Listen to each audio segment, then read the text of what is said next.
those who act. Hey guys, what's going on from the mighty Midwest? We've got some interesting economic times coming up here, and just wanted to chat about that and how it relates to silver. So let's start out with, I'm not sure where to start, there's so much news. Let's start out with interest rates. So as we know, interest rates for housing and loans and all that has been going up and away.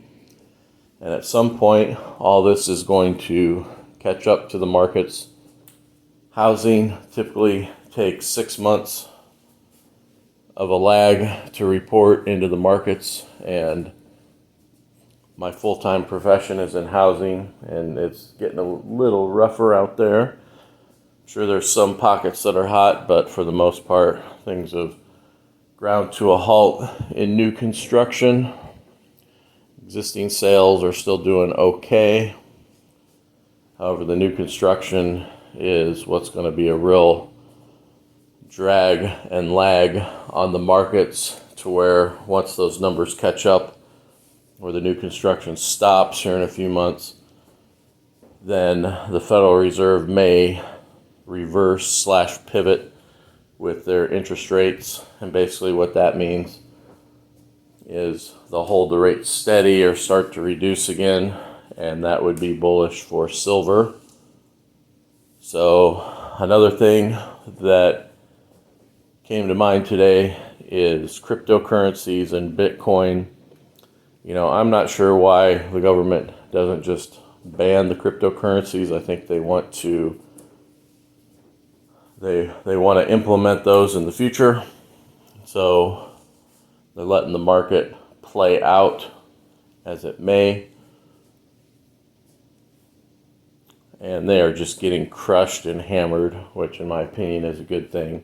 I mean, if you wanted to stop inflation before you jacked up rates so much, I mean, you could just ban all cryptos, and that would put a squash on parts of inflation pretty quick. I mean, because there's billions and billions of dollars out there.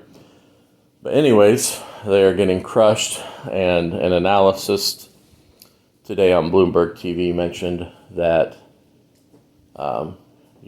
we will see them decline further because there is nothing to back them up. Well, that's where our currency used to be in the United States. It used to be backed by gold and silver.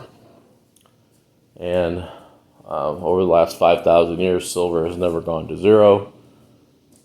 And so as more and more people come to the realization that maybe our currency needs backed by something, or cryptos need backed by something, that is bullish for silver as well. So the third thing kind of ties into the first thing.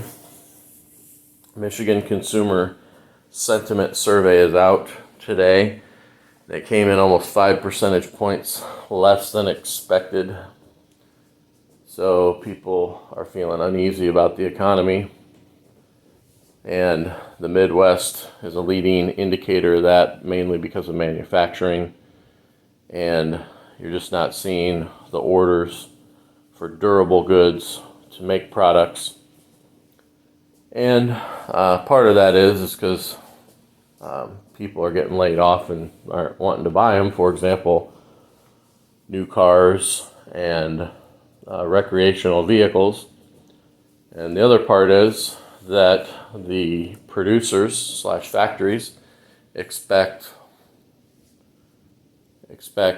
prices to come down for the durable goods, so they don't need to front load them like they were doing last year, because they're scared of prices going up. So again, that's going to be bullish for silver, because we're going to start to see a pivot in pricing, or a pivot in interest rates, when the economy looks bleak here.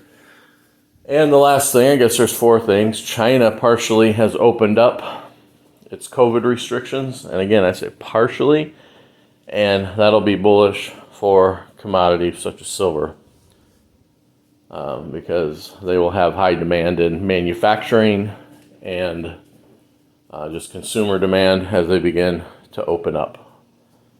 So those are definitely some good reasons to get involved in silver and get involved in this business. Contact me. I'll put my information below and let's have a conversation. And there's a huge promotion going on this month where for every 2 customers or associates that you help sign up, the company is giving you free silver. So contact me about that and let's have a conversation. Over and out from the mighty, mighty Midwest.